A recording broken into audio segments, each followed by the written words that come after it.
Cool. Welcome everyone to Earth and Body Ecosystems. Before we get started, I just want to do a quick reminder that we can be found on podcast, any of your podcasting platforms. And also we're on BitChute under Wondering Wild Woman. And we are also on YouTube under Wondering Wild Woman. Sometimes I'm wondering too. So lots of times I'm wondering. And also Joyce's platforms, Heavenly Bodies, and your YouTube is, remind me. Natural Bliss Podcast. Yep, Natural Bliss Podcast is also, it's also under that. So I'll let Joyce take it away and introduce our lovely guest. Yes, our lovely guest, Miss Monique McDonald. She is a Grammy-nominated award-winning artist, known to many as the magnetic voice. She has broken the mold of what it means to be a diva. With international acclaim, she has performed opera and lecture recitals throughout Europe, Japan, and the United States, including Carnegie Hall, New York City, and the Kennedy Center, Washington, D.C. Monique now combines secrets learned during her 20 years experience in a high-profile performance with unique coaching strategies to empower leaders, healers, and business owners with charismatic communication and mastery of the human voice. Welcome to the show, Monique. Oh, so excited to be here, Joyce. So excited Heidi. To have you. I'm on mute, but hi. So Monique, tell me how our voice reflects on how we heal. Well, that's actually a beautiful story. Would you like to hear the story? Yes, please. Okay. It's a beautiful story. I think to quickly answer, and then I'll go into the story, I think that we forget how healing our voice is, and that the vibrations that emit from our voice box, which a fun fact is it's right next to the vagus nerve, which helps us be calm and find our peace. When that starts to vibrate, and we're going to go into that a little bit later, right, Joyce? We're going to go into detail in that.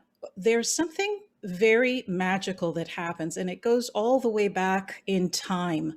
Sound and the breath are the doorways to our most healing modems and our most ancient means of healing.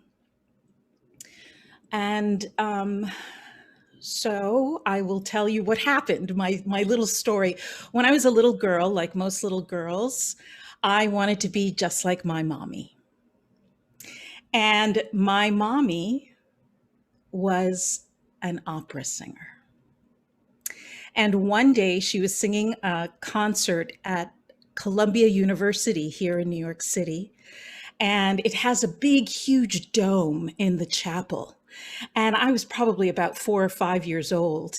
And I had gone up, I don't know how I got there, but I had gone up to the balcony around the dome. And I heard the sound of my mother's voice vibrating through my entire little body. And I looked down at her, I'll never forget this, and she looked like this goddess, this sound coming from her, vibrating throughout the dome and my little girl body, and the look on her face as she was just being the sound and being love to all of the people there.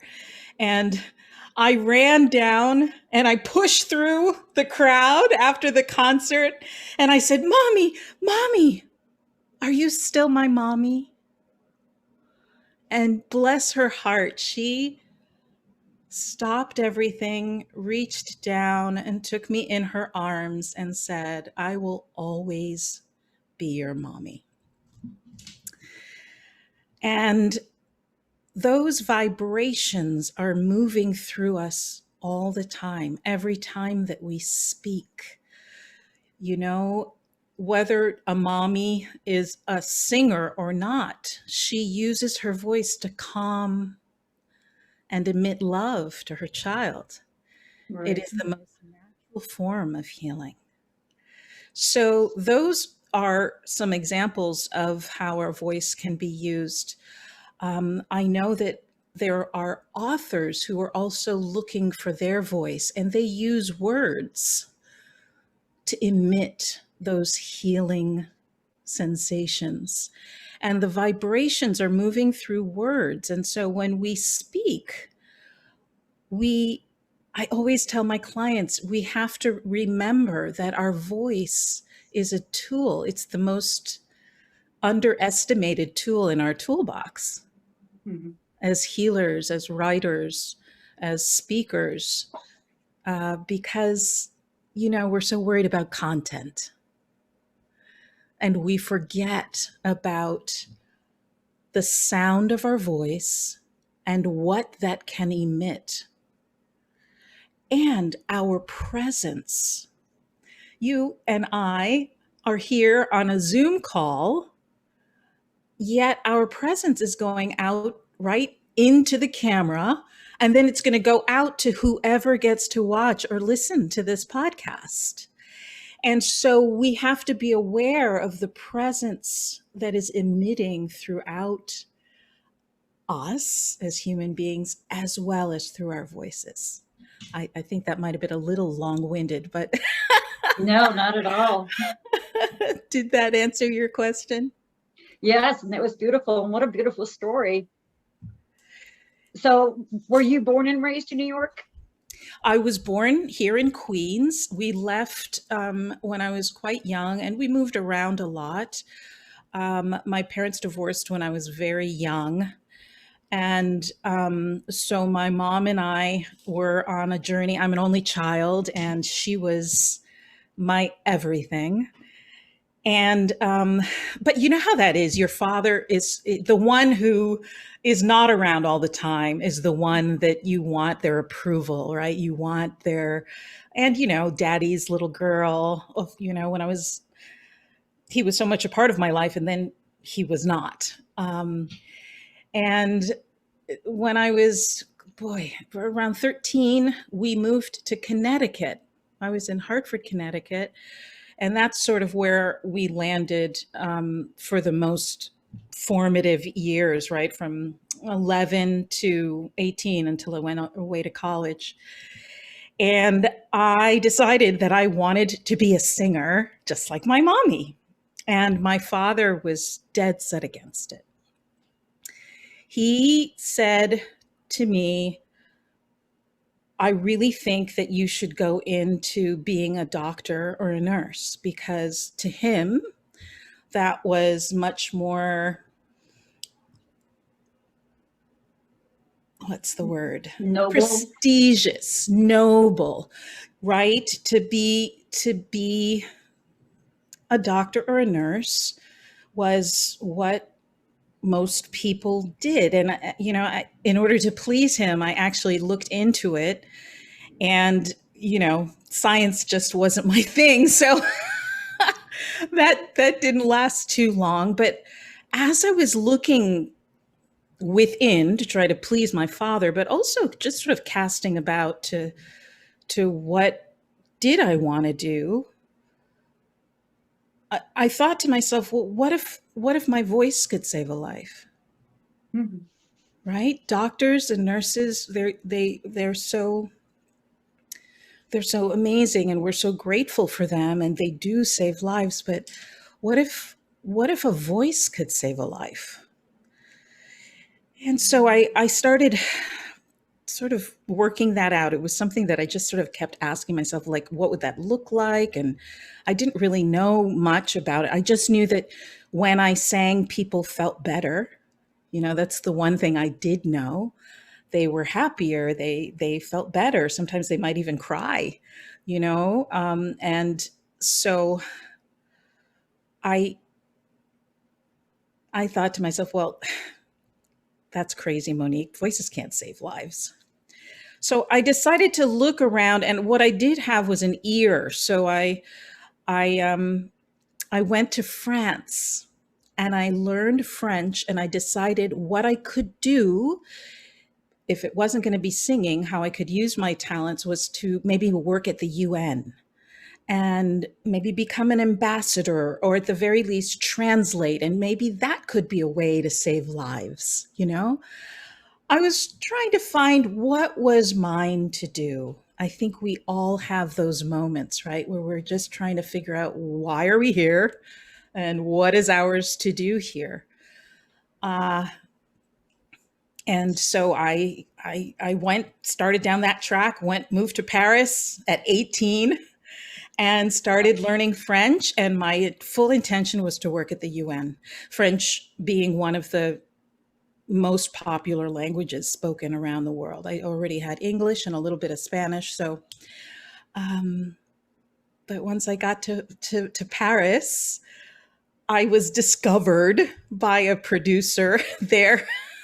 And he said, "You look like a singer." And I said, no, I'm not a singer.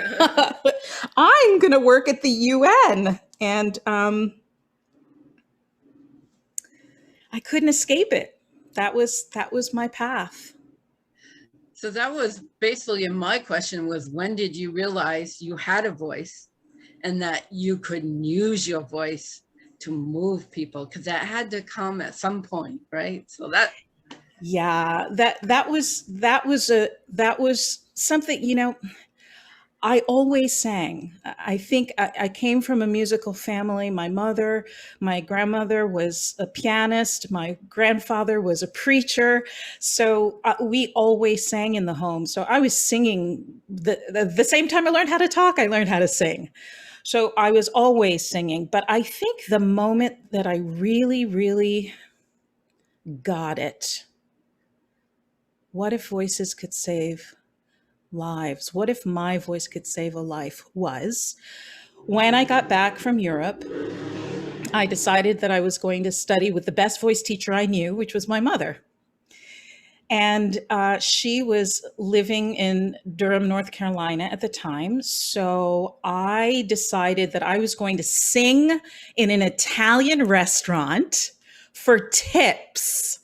And so I was learning, you know, my Italian arias because I knew I wanted to be an opera singer. And I would be working them out technically and vocally at this restaurant. You know, I called it boot camp for my singing career because there was over 300 people being able to be seated it was a huge restaurant. There was Italian music playing in the background. And the waiters would I'd be in the middle of an aria and the waiters would come to the table and just move me out of the way while they served dinner, you know, that kind of thing. And it really was, my other singer friends sort of looked down their noses at me because, you know, they were at all the conservatories, but I needed to be there to help my mom. And so that was my training. And one day, I had sung for a very big table, probably about 20 people seated at this table. And I went back to the kitchen and I was drinking some water and just sort of, you know, reconnoitering until the next table requested a singer. And the waitress came up to me and she's like, Monique, you have to go back to table 20. They're all crying. And I was like, oh no. I didn't know what to think. So I sort of moseyed my way slowly back to the table, not knowing what to expect.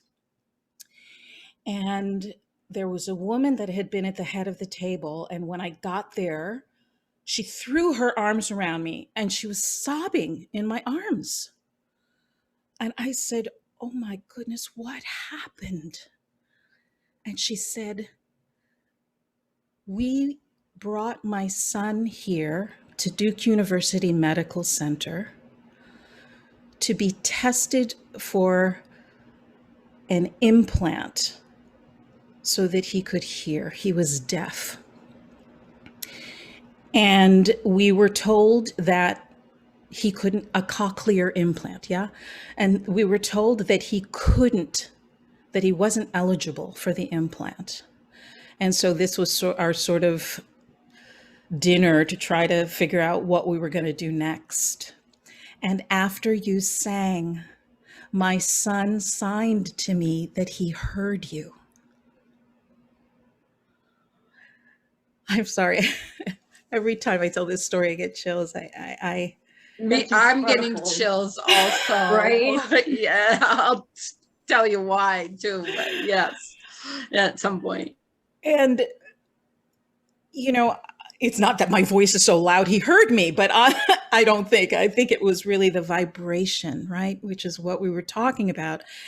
And indeed, they took the child back to be tested and told them the story.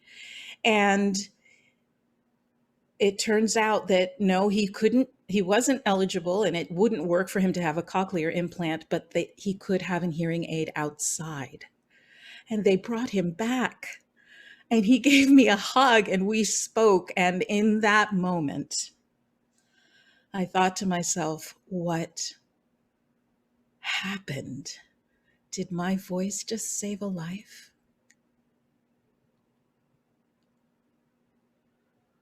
And the answer was yes. Most definitely, yes. In that moment, I realized that my life purpose is to be God's healing voice on earth and to guide others to their magnificence so that they can communicate their healing power and beauty and be medicine for the world. So that's what I get to do. That's a beautiful story. Very beautiful. Heidi, did you want to share something with Monique?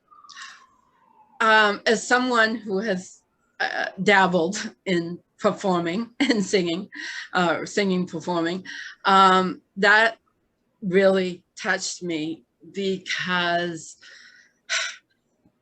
I shared singing with my father, and we didn't share much, but towards the end of his life, and probably a good 20 years or so, that was something we enjoyed together. And we did community chorus, and we had some wonderful teachers. And it moved me because I was able to sing as my father was passing. Oh, Heidi, that's so beautiful. So I totally understand. I felt like that was one of the best gifts that I could give was my voice, because they say hearing is the last to go when somebody is passing. And so I thought that was the best. So I sang Amazing Grace for him. And then at his memorial, I sang it a cappella because I do better without a background. and I haven't really sung since. It's like I don't know if that was just my mission to, it's been very difficult for me to find my voice ever since, and it's been 11 years, and it's weird, and I don't know. My father had a very beautiful baritone voice. He would have loved to have sung at Carnegie Hall. That would have been one of his dreams. And even though he was my dad, I'm not just saying this, but he could sing Old Man River that would bring tears to your eyes. And when he was singing it as an older person, and you probably know the lyrics, it's pretty classic. It would just really move me because it was like he was singing about his life. Right. And it was just so moving. So I know how powerful the voice could be. And like I said, I didn't have the greatest relationship. And lots of times that voice, like you said, parents use their voice, right? And that voice could be used against me. But yet towards the later part of his life, it was used to connect us. That is beautiful, Heidi. Thank you so much for sharing that story with me. There are two things that I really loved about it. The first is that you sang him through his transition. And what a blessing. What a beautiful gift you were both given to be able to do that. And the second thing I wanted to share with you, dear Heidi, is one of the reasons why your voice appears to be lost is because it's now connected to that experience. And you may not want to go there. Right.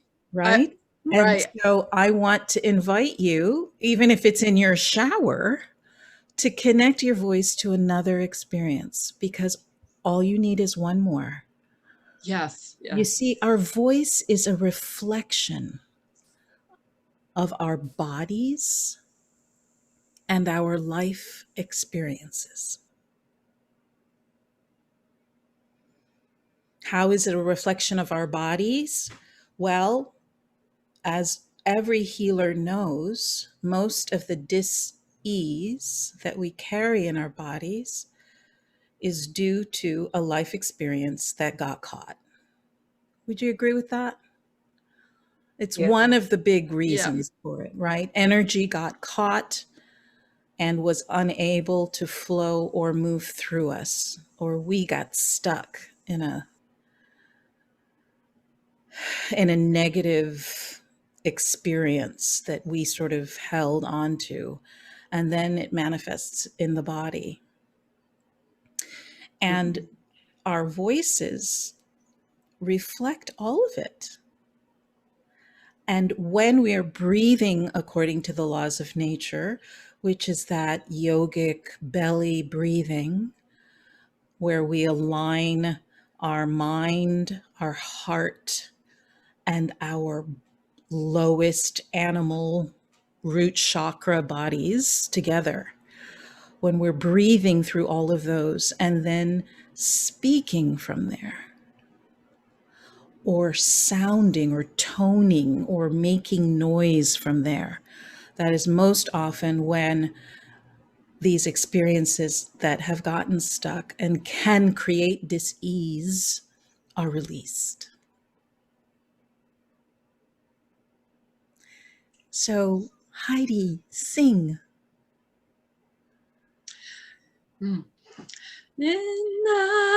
not a sound from the pavement. Has the moon lost her memory? She is smiling alone in the lamplight. The withered leaves collect at my feet, and the wind begins to moan.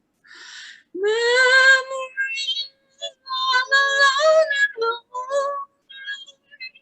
I can smile at the old days. I was beautiful then. I remember a time I knew what happiness was. Let the memory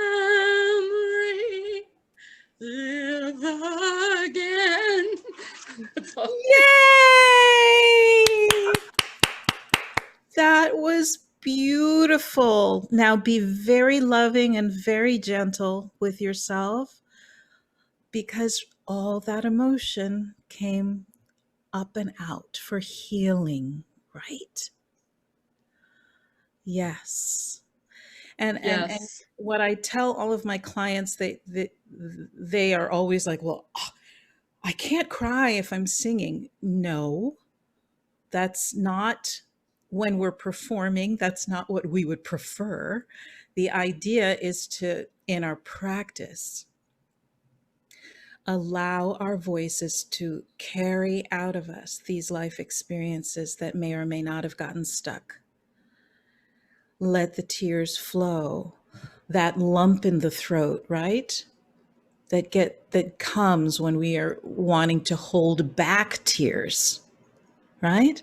As soon as we breathe and let the tears flow, that lump releases. And then the sound comes out. And that's what we heard in your voice. There were moments where it was really tight with emotion. And then you took a deep breath and you let it move through you. And then it was free. And it was beautiful. You see, it's not about perfection of sound. It's about expression. I have a question, Monique. Yes. At what point did you put this all together? Because you're talking yoga, you're talking the vagus nerve. So I'm just wondering, did you study this? What happened that all this came into play with the vibrational frequency and music and that, what it could do? Oh, thank you for that question. Well, it was the pursuit of my own voice brought me to these realizations. I've always been a very spiritual person. I was taught by my mother. She was my voice teacher. Most of what I teach is her legacy. And she was a truth seeker. And so she taught me to be one. So we were always looking for practices that assisted with the breath. So I always joke about this because I didn't do yoga. And then I finally went to a yoga class and I told them, I taught them about breathing and what I do for breathing. And they looked at me and they said, Monique, you've been doing yoga all this time. You just didn't call it that. My voice is trained to be heard over a 100-piece orchestra in a theater that seats 1,000 or more with no microphone. And so the training of how to do that according to the laws of nature without straining your voice, I had to learn about the breath and about breathing and everything there is to know about breath in order to handle my mindset to go out into the world and stand on a stage and sing in front of a whole bunch of people and be seen. I had to learn a lot about mindset, about intentions, about healing so that I could keep my body, which is my instrument, whole, so that when that energy moved through me, I could remain calm. And one of the biggest things that in my practice brought me to was toning. And vocal toning combines the breath and sound to vibrate using the chakras, using different vowels. And as we stated, it's not as much singing as it is elongating a vowel.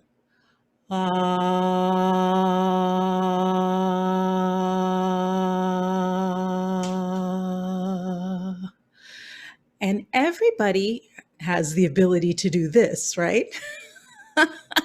It's not, you don't have to be a big singer, right? And each vowel has a correlation to all of the chakras. Right. Right? So, ha, which is a little more guttural. Can you hear that? Then, right? That's for the root chakra. And of course, we have the correlating colors as well, right? Red is for the root chakra. Right. Right? Ooh,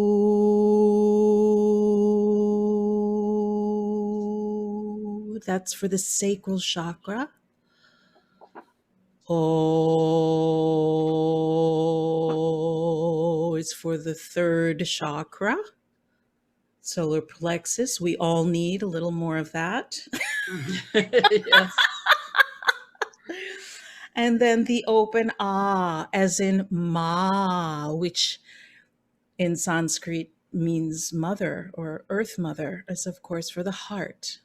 Ah, I like that one. yeah. I,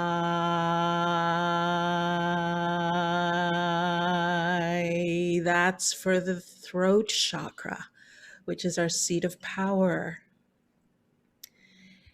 A is for our third eye. E is for the crown chakra. And so the practice is, and when I share this with my students, I always tell them I don't want you to pick. So we know what they are, we know what they're for, but let your psyche pick, let your soul pick. Which vowel do you need today? And don't we all have like our own like natural tone? Like when you do the om, that we all come to like our own resonance within that. That's absolutely right, because there are two things going on. Remember, it's the vibration, right? But based on our body, we each have our own individual bodies, which is our instrument or our horn, if you will. And we each have a different shaped horn or instrument through which the vibration vibrates. And because of our life experience, our age, all of the experiences life has brought us, that's all in our voice. It's all right there and available. So that's how it becomes individual to each one. And in the same way, we each have our own medicine for the world, because our voice is like our thumbprint. Even though we may sing the same vowel and the same note, Heidi's voice will sound different than Joyce's voice, will sound different than Monique's voice. So Monique, let's talk about how we can use the voice to not only heal ourselves, but to heal the world, to heal others. Well, that's actually one of the things I work with my clients on, how to find their individual voice of power. And that's actually the gift that I have for your listeners today. You each are going to have the opportunity to be with me and find your particular voice of power. We're going to give you an assessment and find out how to reach and locate your voice of power, and where you are as far as that's concerned.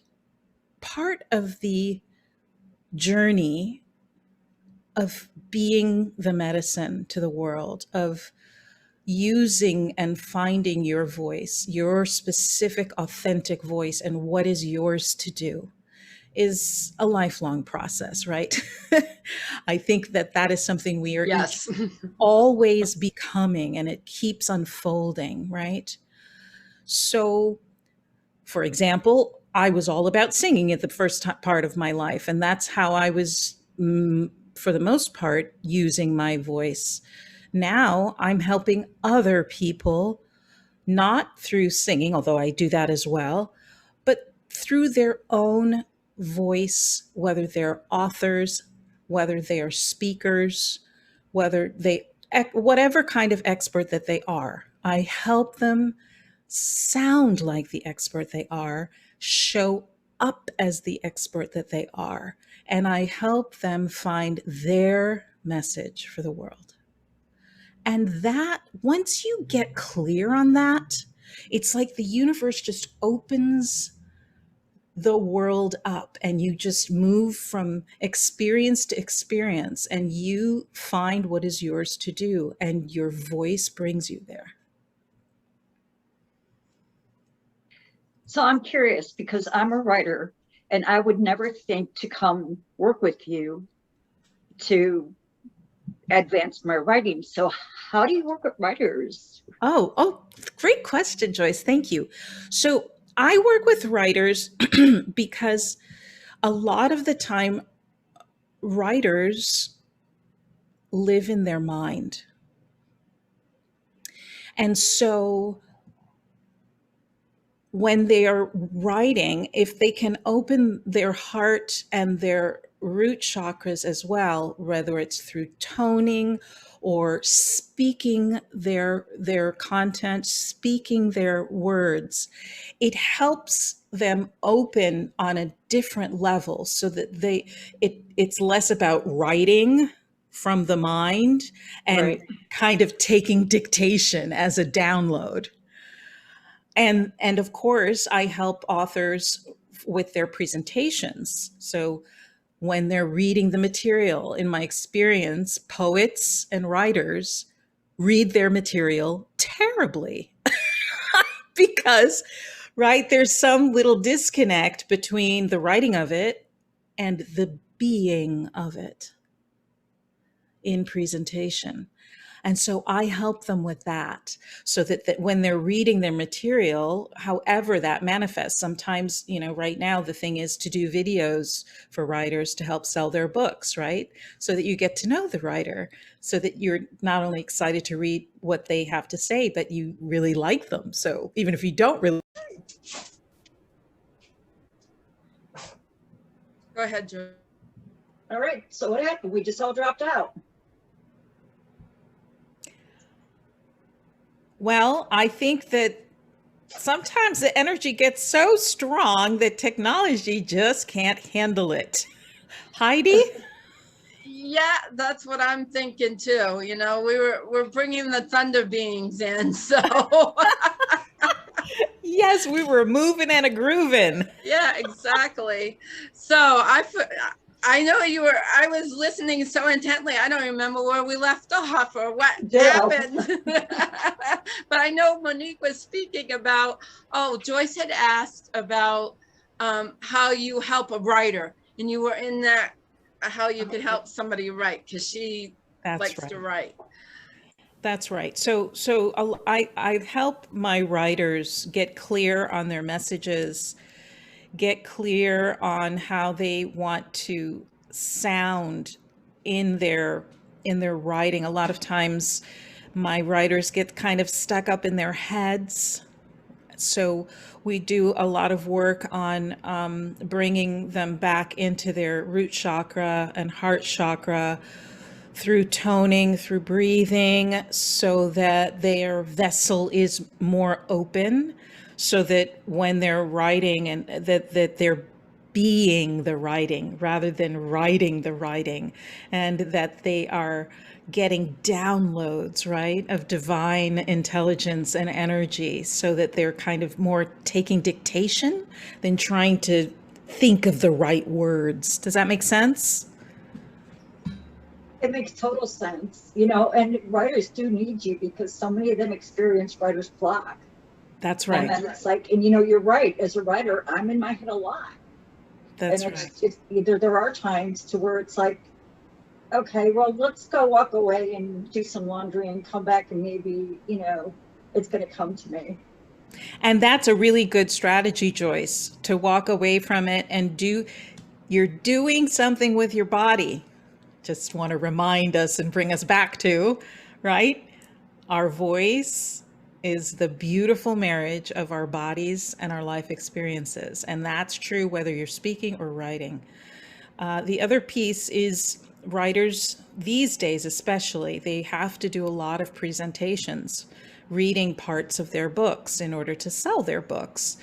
And I work, a lot of poets and writers, they have a lot of trouble reading their own content. There's a tiny bit of a disconnect, something about not wanting to take up too much space. Is that ringing for you? So they sort of read it really fast or get it out of them as fast as possible so that the listener doesn't get to experience it as lovely as they do when they're reading it. Right? Because when we're reading, we have space for our imaginations to get activated, right? A lot of times when writers and poets are reading their own stuff, there's that disconnect. So they're talking a little faster than our imaginations can really settle in and take in the information. So that's actually one of my favorite things to help writers with. I think though, for me, like doing the podcast has helped me with that because I'm reading bios all the time. Yes. So I've learned to slow down, learned to put a little emotion into it, learned to emphasize certain things. That's great. And podcasts are really great for that. Radio stations, getting a radio spot, doing video. This is the world in which we live right now. And if we want to get our messages out into the world, we have to learn how to do it through the spoken word as well as the written word. Right. And speaking of the world, what is your medicine for the world? My medicine for the world is to be the healing voice of the divine here on earth. And boy, when I got that download, I was like, no, that sounds terrible. Like, who does that? I think what I mean specifically is, well, let me finish. So to be the healing voice of the divine in the world and to guide others to their magnificence through the power of the voice, breath, and word. And how that works is at first it was just my singing, and I am still singing, but I'm doing it in different ways right now. Well, not now, but before COVID, I was literally going into hospitals and senior centers, and I was going to bring a respite from pain, from dementia, singing songs that everybody knows so that, they don't remember what happened yesterday, but they remember every word to Somewhere Over the Rainbow, and they sing with me, And so I'm using my voice in that way. But I'm also working with leaders and authors and healers and speakers to help them really align themselves to their breath, their power, their presence, so that when they speak, people listen.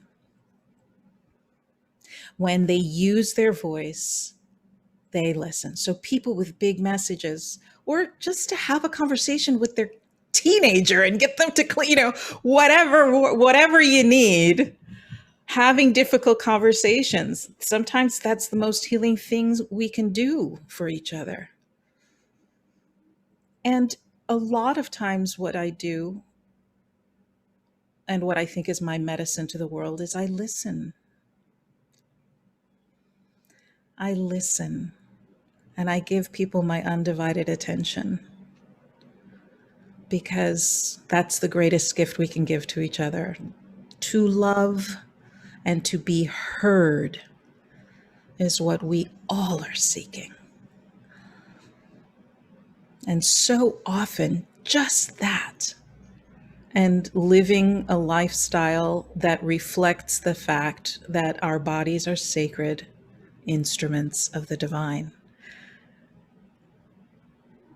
That could save a life, huh? Absolutely. I didn't mute in time. You are just such a beautiful soul. Oh, thank you, Joyce. Thank you, both of you. I love your message. And I love how you partner each other. I'm on the Zoom call, I'm like sandwiched in between the two of you, and I feel so loved up on both sides. It's fantastic. Thank you for that. I appreciate that. I just was wondering a little bit, though, if you could touch upon, because something I really learned when I took singing lessons was that the breath, learning to breathe. I didn't realize how much I wasn't breathing deeply. And that really taught me gave me the awareness of my breath and how to breathe and how to really bring that into your core, because basically that's where the voice comes from, is the deep down in your core. It's not so much the vocal cords, it's kind of like the air just, maybe I'm speaking about the air just brings it out, right? So That's right. correct? That's right. Thank you for that. It's one of my favorite subjects. Breath and air work like water, and sound. It's all about waves, right? Waves. So, if you're filling a glass of water, you're pouring the water from the pitcher into the glass. It fills from bottom to top. But most of us breathe from here up. So we are not having access to 2/3 of our life force because we're only breathing from the chest up. It's like trying to fill a glass from midway up. So when you do that belly breathing, that is part of what is that yogic breathing, right? And why is it the yogic breathing? Because when you're filling your glass from bottom to top, you have access to the part of you that is connected to the divine. And when you speak from there or you sing from there, the inhale is opening the vessel so that you can fill it from bottom to top with air. You pause for a moment, full of the life force, and then you speak from there without giving up the life force, which is what a lot of us do when we're tired. A lot of us don't realize that our bodies are empty of life force when we're trying to speak or sing. And in common terms, it just means to keep as much of the inhale of the life that we've inhaled in our bodies for as long as we can while we're speaking or singing. And what that does is it creates a cushion for the sound so that the sound is always being supported by the breath or the life force. So every time you speak, you are in concert with the divine or life, because if we're not breathing, we're dead. If the breath isn't supporting our voice, it can't be as vibrant or able to vibrate as freely. Does that make sense? Absolutely. And thank you for that. I appreciate that. Can we have an example? Can you show us what that would look like? How we're supposed to do that? Sure. Okay, so now close your eyes. I'm going to give you a little guided meditation. Close your eyes and bring your conscious attention to the lowest muscles in your belly. And they're on either side of the belly button. And just pull them in and then let them go without breath, just locating them. Pull them in, then let them go. Pull them in, let them go. And as you let them go, inhale and feel like your whole body is relaxing down to the floor as you inhale, filling from bottom to top.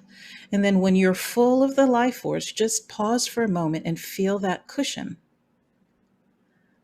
And if you wanted to speak or sing without letting that go, what would it sound like? Hello.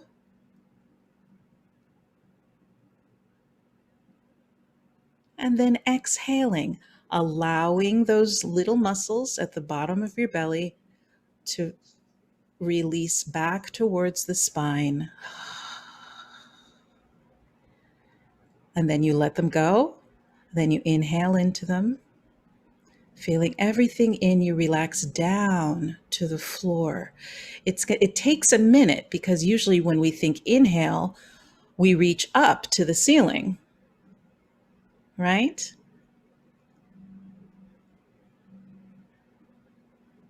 There you go, Joyce. That was it. Heidi, you've got this down. And that's what it is. So I invite you the next time you meditate, when they say take a deep breath, everybody goes, right? I'm going to invite you to do the exact opposite and go, and just notice how you, it's kind, I always say it feels like I'm sitting into myself instead of pulling up out of myself. So it's like grounding because you're getting That's into that root chakra. So that's grounding you to the earth. That's which right. is so, and connecting with the breathing and everything. That's so beautiful. That's right. Was that fun? Absolutely. It wasn't just fun, it was relaxing and kind of invigorating. Yes, isn't that funny? It relaxes and invigorates at the same time because most of us are walking around with not enough oxygen. We're just, and it's such a simple thing, such a simple gift to give ourselves. I had read somewhere that like the air in our lungs, like 20% of it is stale. Well, that is true because most of us are not fully exhaling. Therefore, we can't fully inhale. So we're not emptying completely our breath cycle. Most of us are talking like this and then inhaling again and then inhaling again and inhaling again and inhaling again. And what does that feel like? Hysteria. Or and there's a really important reason for that that's psychological. And it is because when you fully intake and inhale, it reaches down into all the pain, all the stuff you wanted to say and didn't say, right? You have to breathe down into that. And most of us don't have the time or inclination to want to do that. It's not conscious, but think about it. What do we do? What's the first thing we do when we have a pain? We don't breathe. We stop the breath. We inhale and then freeze. And then think of all the times, all the hurts that happened in your lifetime that never got to go. Well, as women, one of the things that is the most painful that we experience is childbirth. What do? Breathe. That's what it's for.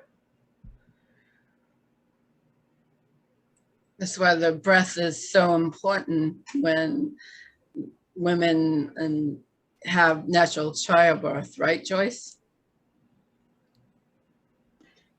Yeah, it's definitely important. It's a very important thing. I did have all three of my children naturally. Well, actually, with the first one, my daughter, who's my first, I did have something to take the edge off the pain, but it really wasn't doing any good. So the second two, I just said, I'm not even going to bother doing that because why? So, Right. yeah. And the pain comes in waves, right? Yeah. I know, Heidi, you were talking about the loss of your father, that grief. It comes in waves.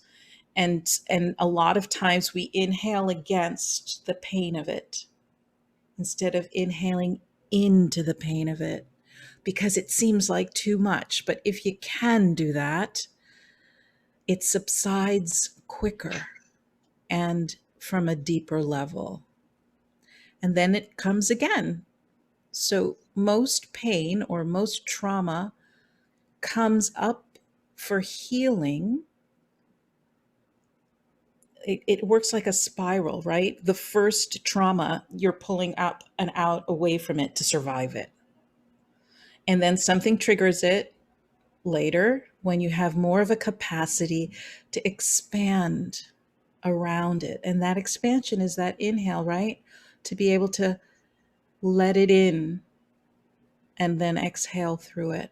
And all of that is what allows us to speak from it instead of hiding it or packing it away where we don't have to see it anymore. And that shows up in a voice. You can hear it in a pinched voice, right? Or we all know that voice of I don't have time to think about this right now. You know? And I have a lot of compassion for that. You know, when people come to my studio and we start working and they finally have their first really true, deep breath, inevitably there are tears. And of course, they're so embarrassed, right? Because here they are with, you know, Monique McDonald, the blah, blah, blah, blah, blah, blah. And I just always say, oh, just let me let you in on this is what happens.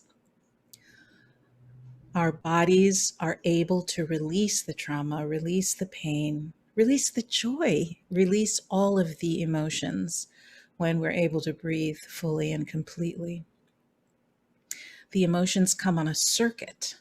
So if we dim one, and the one that we usually dim is anger, right? Or pain, they all get a little more dim. But when you're doing the sound healing, the toning, the breathing, all of a sudden things start to get brighter again. That's true. Yeah, I do a little bit of yoga. So I really focus on the breathing because I know that's one of the most important parts, actually. So I enjoy that. So I really appreciated you. This has been amazing. I kind of a little bit of a loss for words, which is not my normal. I can talk forever usually. But I mean, I felt very moved by the topic, what you spoke about. And of course, I got very moved when I sang. But I mean, I think we all need to learn to breathe deep, and so we can express ourselves. I think that's so important because I believe we all have a little medicine to give to the world. And if we can't speak, then we're not giving our medicine. So I think it's so important to be able to use our voice to give our medicine out to the world, I think. And so this has been very enjoyable. Thank you so much, Heidi. And thank you for your courage to sing. I was so excited that you took me up on my offer. I meant sing in the future, in the shower, in the whenever, keep singing. But bless your heart, you stepped right up. And I felt blessed by it. Because don't we always feel like we've witnessed something sacred when someone speaks their truth or sings their truth from the heart? Yes. The Native Americans tell us that when a truth is spoken from the heart, the only response is ho, which means it has been received, it has been heard. And so I want to invite all of you and all of your listeners to listen to each other and speak from the heart. We need this more and more as technology gets greater. We need this very simple exchange of energy through the spoken, written word and the sound of a voice. Because in the beginning... Thank you so much. In the beginning was the Word. The Word, yes. That's right, Heidi. Open up your mouth and say, ah, has a whole new meaning now, doesn't it? That's right, a whole new meaning, right? So Monique, where can people reach out to you and find you if they would like to work with you? Well, those within the sound of my voice and who are part of your tribe, Joyce and Heidi, I've given you a link where they can sign themselves up for And that'll be below. so that will be below Okay. for a voice of power assessment. And basically what that is I'm going to be having a discussion with you about not power like I'm going to overpower you and convince you of stuff, but that sacred divine power that we breathe into when we speak. And I'm going to be giving you an assessment and just giving you kind of like a consultation. And I might say, you're fantastic. Or if I hear something that you need, I'll be giving that to you. At the very least, you're going to get clarity and I'll get to meet you. Or you can reach out to me at themagneticvoice.com and reach out for a connection call and we can speak that way. I have a new class that I'm starting on the 15th. It's called Virtual Speaking Mastery, and it's a 6-week course helping people with their presentations and getting used to being in front of the camera, how to prime your energy, how to get your voice connected to all of you, putting together what we discussed today. And it's a lovely course and people are getting a lot of great results for it. So we could talk about that. But most importantly, I just want you to know that your voice is always heard. I have a podcast that you can find out about if you go to my website, and a blog. And I just love people. Meeting new people's like opening presents. So thank you so much for having me on your beautiful podcast. Thank you so much, Monique, for being with us today. It was really a special treat. You're so welcome. Absolutely. So thank you all. I hope everybody enjoyed this as much as we did. And we can't wait to see you in our next podcast. And I must say, my dog has been using his voice quite well since about halfway through this. I love it. He's been singing really quite pretty, actually. So, so everyone, remember to get out there and breathe and be wild and enjoy nature. And Joyce, keep your light shining. Many blessings, everybody. Bye-bye. Bye.